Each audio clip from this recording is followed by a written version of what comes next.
Jeudi le 25, bienvenue en prenant votre café.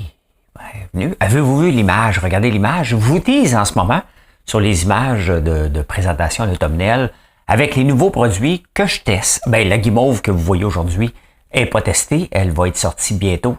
À moins que j'ai eu une bulle puis elle est déjà sortie. Ça arrive. Ben, ça dépend quand vous l'écoutez. Popcorn à la bande, on va tester ça. Donc, merci. Bienvenue d'être là. Target a peur des buveurs de Bud Light. On va dire ça comme ça. Qu'est-ce que vous amenez en vacances? Vous allez aimer ça. Il y a une nouvelle qui n'a pas retenu l'attention que je vais vous parler à la fin. C'est parce que j'ai de l'air obsédé à un moment donné. L'ADN, ce qu'on devrait le donner à la naissance. Hein? Je pense à ça. L'unique est épais Jeff Fillion. Hein? On va commencer par ça. Ben non, au Québec, par contre.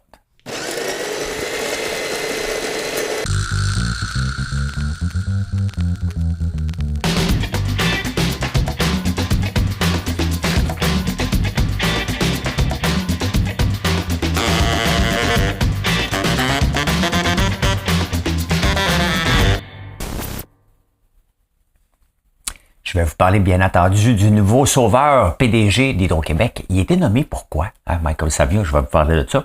Dans la section au Québec, mais tout d'abord, l'énigme. L'énigme du jour. L'énigme. Moi, j'avais des draps. Je les ai eu longtemps, tabarnouche, à l'effigie de ça. C'est en 1977. C'est le premier film. C'est ça. Le premier film est sorti. De quelle série je parle? Il y avait des draps. Je les ai eu longtemps à tabarnouche. Je touchais pas à mes draps. Bon, on se partageait les draps dans le temps. On était pauvres. Hein? Mais ça, c'était les miens. Hein, oui. Et quand une famille commence à se partager les draps puis se chicane, là, notre niveau de richesse était pas tout à fait là. Hein? J'en dis pas beaucoup sur l'énigme parce qu'elle est déjà assez facile, hein? Quand même. Hein? Tu sais...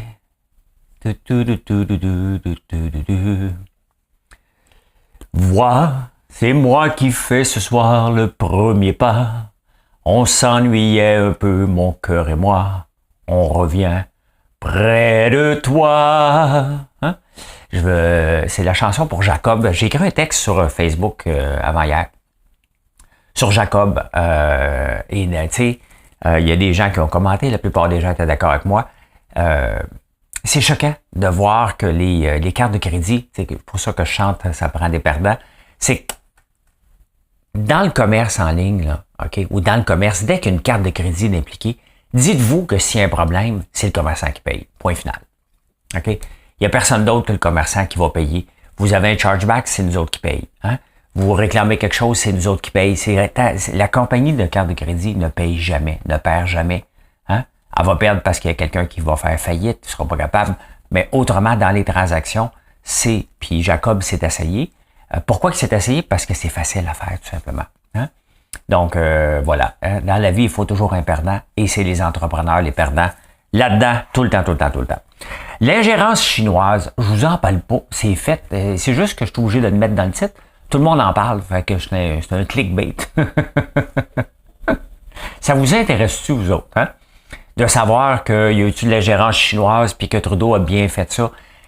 Justin Trudeau a nommé un ami, Daniel Johnston, je pense, c'est Daniel, ou en tout cas Johnston, à la tête d'une commission. Après un mois, il a pondu un rapport. Il a dit, ben Trudeau il est correct. C'est sûr, tu viens d'être nommé par ton ami. Hein? C'est certainement pas pour dire que Trudeau a mal fait, là. Sincèrement, on s'attendait à quoi?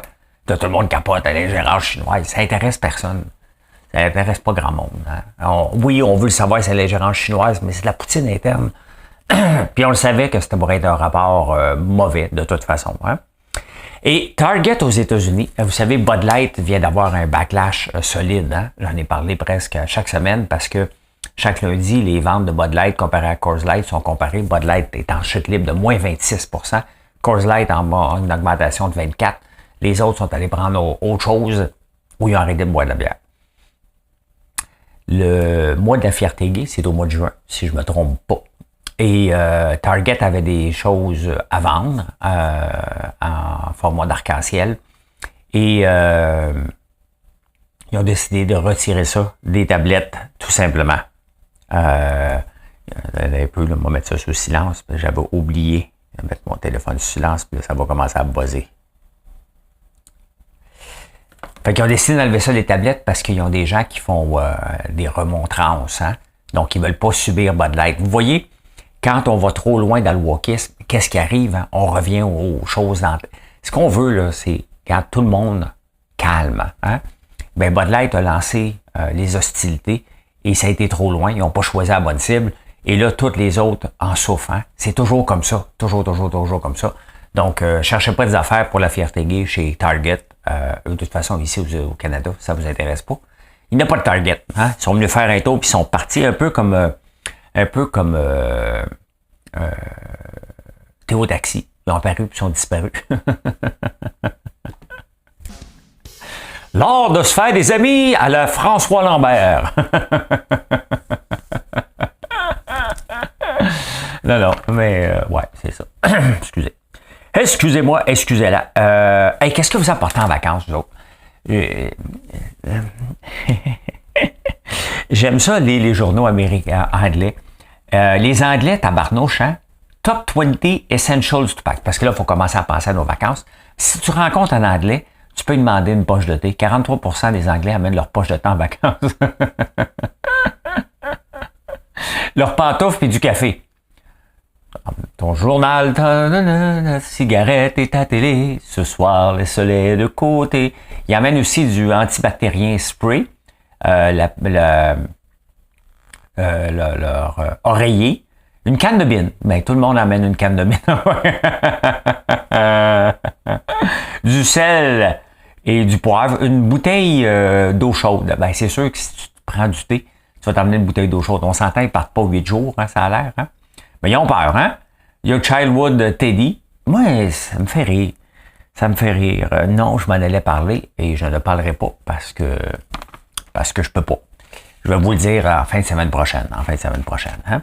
Hey, la culture de la lavande. Bon, vous savez que je transforme la lavande, entre autres, avec de l'huile essentielle pour les savons, pour les bougies, pour des roll-on, un paquet d'autres affaires. Hein? Et je vais faire ma propre lavande. C'est le survie l'hiver. On va la planter cet été. On va voir ce que ça va donner. Et si ça va bien, on va en planter de plus en plus. Mais avec la crise en Russie et en Ukraine, les Russes achetaient beaucoup de lavande française et les coûts de transformation, parce que l'huile essentielle, il faut que tu la fasses distiller. Hein, pour faire, tu mets les plantes, tu le fais distiller, l'huile s'en va d'une place, l'eau s'en va dans l'autre place, et ça prend de l'énergie pour ça. Donc, l'Union européenne a décidé d'aider les lavandiers, donc les gens qui font de la lavande. Ça me fait rire, parce qu'à un moment donné, ça me fait pas rire, ça m'attriste. Il y a un côté à faire. C'est sûr que les crises, on peut pas faire grand-chose, mais c'est parce qu'à un moment donné, on peut pas aider tout le monde. Et quand je vois que les agriculteurs se font aider plus que d'autres types, ça reste de la business. Hein?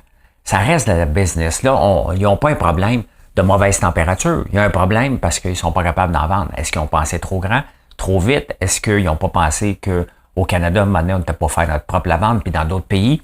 C'est facile toujours blâmer une section. C'est à cause de la guerre en Ukraine. Elle a le dos large en tabarnouche. Hein? Donc, regardez, on n'a jamais manqué de pétrole, puis le pétrole parti en fou, là. Hein? C'était juste une supposition, là. On avait de la capacité de produire ailleurs. Il y avait les chaînes d'approvisionnement qu'il fallait qu'elles soient refaites.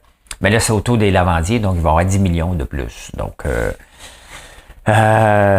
faut arrêter d'aider les entrepreneurs qui prennent des risques entrepreneuriaux. Faut se le dire, là. Parce que ce qui se passe à l'étranger vient aussi à un moment donné. Les autres disent, ouais, mais l'Union européenne a aidé, il faudrait aider ici. C'est ce qui se passe avec les ports, entre autres. Hein? Au Québec.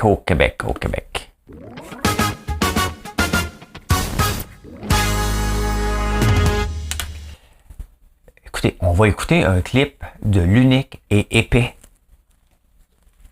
Jeff Fillion. Écoutez ça, ça n'a pas de bon sens. Le gars qui est mort à 53 ans, là, le péquiste, là, l'historien, le gars qui faisait du vélo, pas une livre de gras, le gars est super en shape. Mais on l'a vu dans ses posts qu'il y a eu le AstraZeneca, il y a eu les 2 autres, donc il y a eu au moins 3 doses. On peut-tu parler de ça? Ça, c'est l'épais Jeff Fillion. Quel tarlat de classe mondiale. Hein? y a-tu quelqu'un de plus épais que Jeff Fillion au Québec depuis autant d'années? Tu sais, à un moment donné, c'est parce que tu peux être épais un petit peu, hein, une fois par temps, de temps en temps, mais sur une aussi longue période, c'est l'épais de la décennie, là. Sincèrement, ça n'a pas de bon sens. Ça n'a pas de bon sens d'aller dire des affaires de même, hein? Il parle de Frédéric Bastien qui est décédé, donc c'est à cause de ces 3 doses. On peut-tu passer à autre chose, hein? Jeff Fillion, y a-tu juste ça de gens qui le suivent pour entendre parler de la COVID dans le passé? Sincèrement. En tout cas, c'est pas, mon ami, entre guillemets, Olivier Niquet, aime ça, le cave du jour ou quelque chose comme ça. La pire, non, il dit la pire personne de la journée. On s'entend-tu que Jeff Fillion, c'est la pire personne de la décennie? On peut même étirer sur 2 décennies si on veut, hein? Quel talent, hein? Hey, Michael Sabia, nouveau PDG d'Hydro-Québec, 70 ans. C'est lui qui était à la Caisse de dépôt avant. Et avant ça, il était chez Bell. Il a quand même un beau parcours. Mais on s'entend que Sophie Brochu, elle a quitté Hydro-Québec parce qu'elle ne pouvait pas se faire contrôler par Pierre Fitzgibbon. Donc, ça prenait qui pour venir contrer Pierre Fitzgibbon? Ça prenait quelqu'un qui était encore plus bête que lui. Donc, dans le fond, en ce moment, on vient mettre quelqu'un pour ne pas qu'Hydro-Québec se fasse contrôler par Fitzgibbon. Faut dire les affaires telles qu'elles sont, là. Sincèrement, à 70 ans, c'est pas une jeunesse, là. Quand même, hein? C'est jeune encore aujourd'hui, 70 ans, mais on s'entend, il n'y aura pas la nouveauté. Là, les titulaires de la chaire de l'énergie, il n'y a pas d'expérience là-dedans. Hey, s'il te plaît, là, il s'en va pas installer des poteaux, hein? C'est un gestionnaire. Et c'est ça qu'on a besoin. S'il y a quelque chose que je peux être d'accord avec la nomination de Michael Sabia, c'est que je m'en balance, OK? Je pourrais aller gérer Hydro-Québec. Là, vous allez me dire, vous êtes donc bien narcisse. Maintenant, je suis un gestionnaire dans la vie, moi. Je pourrais, parce que je suis capable de m'entourer des bonnes personnes. Regardez, on a acheté, mon cousin et moi, une entreprise d'acier. Qu'est-ce que je connaissais dans l'acier quand on a acheté ça? Quand Georges et moi, on s'est lancé dans le centre d'appel, on connaissait zéro du centre d'appel. On installait des technologies de centre d'appel. On ne savait pas comment gérer un centre d'appel. Hein? Après ça, Georges a acheté une autre compagnie. Regardez, je suis dans la transformation alimentaire. À part que faire mes recettes pour aller à un souper presque parfait, qu'est-ce que je connaissais dans la transformation alimentaire? Je connaissais rien. On l'a appris. Hein? On l'a appris à un coup de MAPAC. Allô, ici le MAPAC. Oh, OK, je viens d'apprendre. On apprend. Hein? Ça ne fait pas de nous des mauvais gestionnaires. Michael Sabia s'en va gérer. Hein? Ça va gérer de l'argent et c'est ça qu'on veut. Cependant, on s'entend-tu qu'il n'est pas là pour 10 ans. Hein? Et il est là comme un paratonnerre pour s'assurer que Fitzgibbon n'emmène pas trop large. Ce qui est pas mauvais, ce qu'on veut, c'est des têtes fortes. Hein? Et Sophie Brochu, ben, à l'évidence même, n'avait pas assez de force pour aller envoyer promener Fitzgibbon. Michael Sabia va le faire. Donc, mais est-ce qu'on met quelqu'un pour se protéger de quelqu'un d'autre ou on met quelqu'un pour ses compétences? Bien, ça, on va le voir dans les prochaines années. Hein? Parce que c'est sûr que Michael Sabia ne laissera pas intimider par Pierre Fitzgibbon. Il n'y en a pas beaucoup au Québec qui sont capables de ne pas se laisser intimider par lui. Donc, hâte de voir. C'est quand même un gros nom, mais 70 ans, c'est quand même, hein? Pas jeune. Pas d'expérience dans le domaine. Hein? Faut arrêter ça. Ça, c'est des spécialistes. OK? Et ces spécialistes-là, des doctorants en énergie, ils ne peuvent pas être des gestionnaires. Eux autres, ils travaillent pour des Michael Sabia. Il faut l'accepter, là. C'est ça. Hein? Donc, ben voilà. Hein? On va voir. J'ai hâte de voir les premières prises de bec. Les journaux vont juste attendre ça. Hein? Donc, à suivre. La saison des chantiers qui va être lancée et tout de suite, hein, il y a un méga chantier près de l'aéroport Trudeau. Les gens voulaient arriver 3 heures en avance, puis ils ont attendu 3h30 dans le trafic. Je serais devenu fou, moi. Ils ont vu leur avion passer par-dessus la tête. Et là, ben, Valérie Plante a dit, mais là, allez voir les autres, c'est pas de ma faute à moi. Y a-t-il un moment donné que Valérie Plante peut dire c'est de sa faute? Mettons que le trafic déborde dans sa ville. Mettons, OK, la 20, c'est pas de sa faute, mais le trafic déborde dans sa ville. Elle peut-tu prendre une responsabilité? Tu sais, je veux pas toujours chialer contre elle, mais à quel moment qu'elle prend une responsabilité? Hein? À quel moment qu'elle prend une responsabilité de ce qui se passe dans sa ville? Elle a dit hier, j'ai répondu sur Twitter, qu'elle voulait que Montréal, pour 2050, est une ville abordable. Tu viens de nous monter de 30 à 40% les augmentations taxes foncières, augmentation du rôle foncier dans le pic, s'il te plaît. Là. Arrête de dire n'importe quoi. Là. Et à un moment donné, tu sais, c'est facile de blâmer les autres, mais dans la vie aussi, ça prend de la solidarité. Lorsqu'elle va planter le ministère des Transports, là, donc Geneviève Guilbeault, tu penses-tu que Geneviève Guilbeault n'a pas le goût de donner une jambette à Valérie Plante après? Ben oui. Hein? Donc, il faut faire attention quand on parle. Comme dirait mon ami Denis Coderre, je peux mâcher de la gamme marcher en même temps. Fais attention aux amalgames, là! Hein? Les amalgames faciles. Au débatteur, cette semaine, j'étais pas là, mais j'aurais aimé ça aller débattre. Je l'ai pas écouté encore. Mais l'ADN, hein? L'ADN qui vient de permettre de plus en plus de détecter des meurtres non résolus. Hein? Moi, je suis pour ça. Honnêtement, je comprends pas qu'on s'obstine ou on a peur de donner notre ADN à la naissance. On met ça dans une banque. OK? That's it. Tu fais un mauvais coup.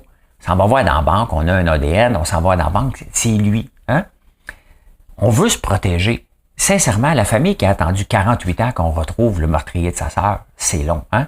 Madeleine McCann, la petite fille là, au Portugal, s'il y avait de l'ADN, on pouvait le retrouver. Combien de fois? Moi, là, j'ai pas rien à cacher, surtout pas mon ADN. Là. Et qu'est-ce que ça fait? Qu'est-ce que ça peut faire si ça tombe entre les mains mettons qu'une fuite, là, hein? Et ça tombe entre les mains d'un voyou. Qu'est-ce que tu veux qu'il fasse avec ma trace d'ADN, là? Faut arrêter d'avoir peur, puis on veut résoudre les meurtres le plus rapidement possible. Si tu n'as rien à te reprocher, on ira pas, tu tomberas pas dans la liste des ADN. Si tu fais quelque chose de pas correct, ton nom tu vas apparaître et tu vas être questionné. Ça va permettre de faire avancer des dossiers non résolus bien plus vite qu'on pense. Donc, s'il te plaît, il faut arrêter d'avoir peur de ça. On a peur d'avoir peur dans la vie, tout simplement. Hein? Finance.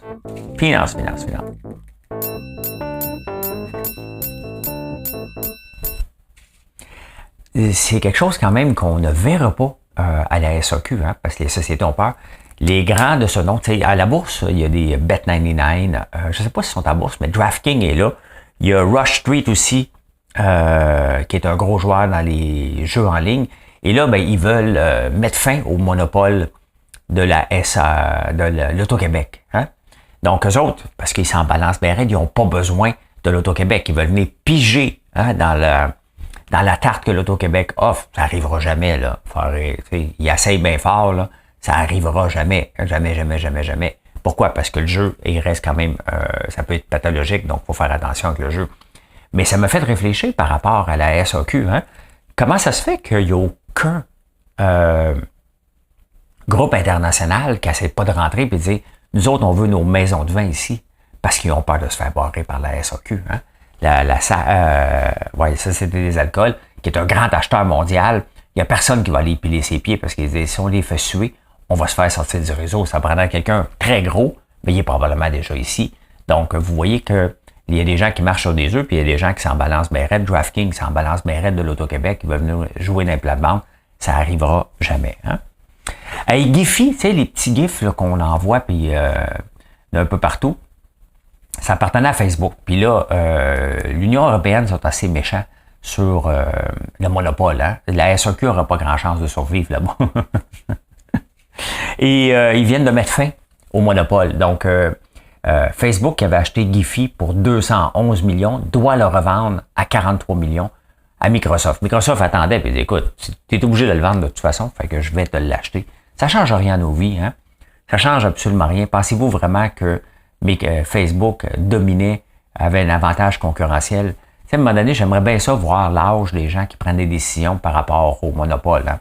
Parce que Microsoft vient de se faire tirer d'impact avec Activision. En Angleterre, mais pas en Europe, pour le monopole. C'est complètement... moi, les lois anti-monopole, ben de la misère avec ça. J'ai le problème avec les monopoles, puis j'ai de la misère quand une entreprise devienne grosse par sa force, qu'on dise non, on va te démanteler maintenant, puis que les gouvernements, eux autres, peuvent faire ce qu'ils veulent avec le monopole. C'est quand même assez spécial. Hein? Il y a une étude ils ont comparé les investissements avec une date. 48% des gens qui sont sur des plateformes de dating cherchent un partner for life. Hein, ils cherchent quelqu'un pour la vie. Hein. C'est assez rare qu'ils vont marquer « Allô, je veux asseoir. Hein? » Donc, recherche âme sœur pour voyager et autres. Hey, tantôt, avec Jeff Fillion, quand j'ai parlé, j'aurais pu faire sortir ça. Un petit mouton, hein? On est des petits moutons. Ouais, cherche âme sœur pour la vie, pour voyage, partager, aime le vin. Et là, il y a une photo de profil d'il y a 20 ans plus jeune, là. Hommes et femmes. Donc, c'est 48%. Les mêmes personnes, on a demandé aux mêmes personnes, comment tu vois ton horizon de placement? 5 ans maximum. Hein? Puis on le voit, c'est là le problème. C'est qu'on veut être riche, hein? Rapidement. On veut se caser pour la vie, mais on veut être riche rapidement. Probablement pour être capable d'entretenir notre relation à long terme. Hein? Et ben, c'est ça, hein? Les placements, là, on le voit à la Warren Buffett, on le voit en investissant dans l'S&P 500, en laissant travailler notre argent. La force du temps fait que ça rapporte. Mais on essaie toujours de se déplacer. Ah, il y a un meilleur, mon cousin a eu un deal, il y a tel autre beau-frère. Qu'est-ce que tu penses de ça? Qu'est-ce que tu penses de la crypto? Puis on se promène en déplaçant notre argent, ce qui est une des pires choses à faire. Je l'ai fait. Là, j'ai juste pas le temps, ça tombe bien, j'ai pas le temps. J'ai perdu le goût de faire du day trading. Et maintenant, je m'en vais plus vers le long terme. Ben, j'étais déjà dans le long terme avec plusieurs de mes placements, mais tranquillement de déplacer vers des fonds à chaque mois, S&P 500, CELI, et laisser ça dormir encore un bon, j'ai encore 30 ans. À peu près, là, 85 ans, 30 ans de vie. Donc, envoyez ça là-dedans, parce que je cherche mes placements pour 30 ans, moi. Oui. Insolite.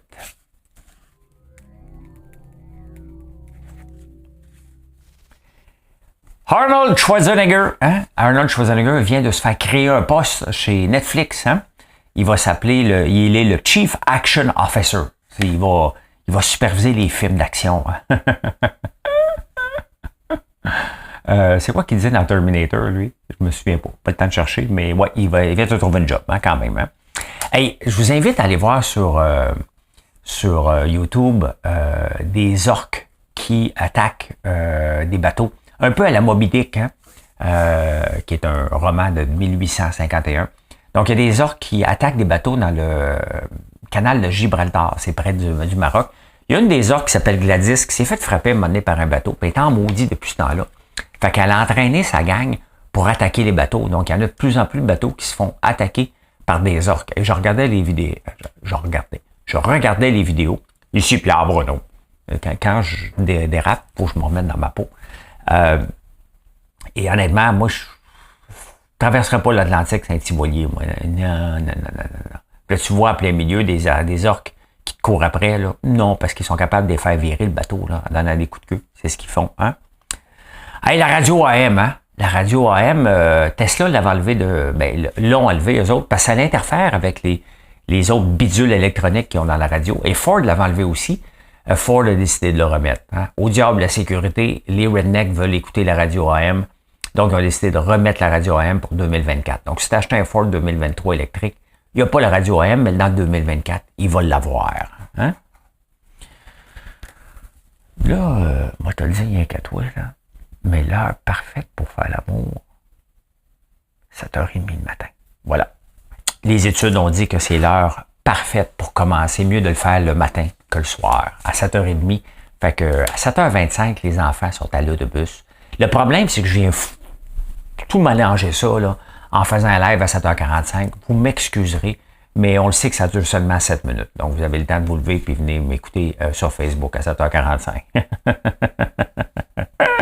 Les lignes Joe. Mesdames et messieurs, 2ELGBTQI+, voici l'énigme du jour. Le 25 mai 1977, le premier film de Star Wars voyait le jour. C'était pas le premier, c'était le 4e dans la série quand même. Je sais pas trop comment ça marche, mais c'est ce qu'on dit. Ça a sorti d'une façon obscure, hein, dans 32 salles. Pendant ce temps-là, George Lucas, qui était à Hawaï en vacances, donc c'était le début de Star Wars. Moi, j'ai eu les draps de Star Wars et c'était mes draps, OK? Pas question que mes frères et mes sœurs les prennent, c'était les miens, c'était à moi, n'a pas touché. Et pourtant, j'ai jamais vu un film de Star Wars de ma vie. Ça m'intéresse pas. Mais quand j'étais jeune, j'avais 10 ans, je tripais là-dessus ben raide. Je peux dire ceci. Mission accomplished. Oui, je peux dire ceci, mission accomplished.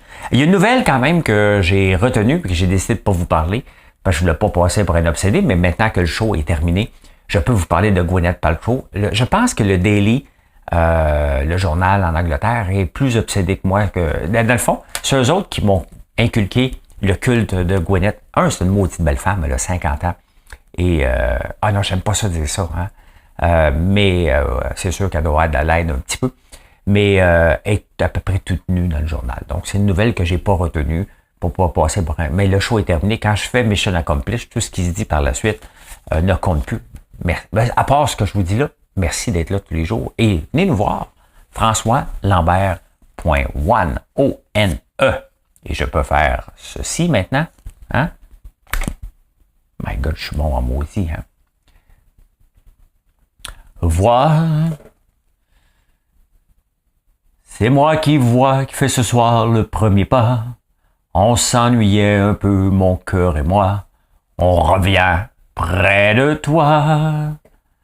Je sais, en amour, il faut toujours un perdant. J'ai eu la chance de gagner souvent. J'ignorais qu'on pouvait souffrir autant. Je sais.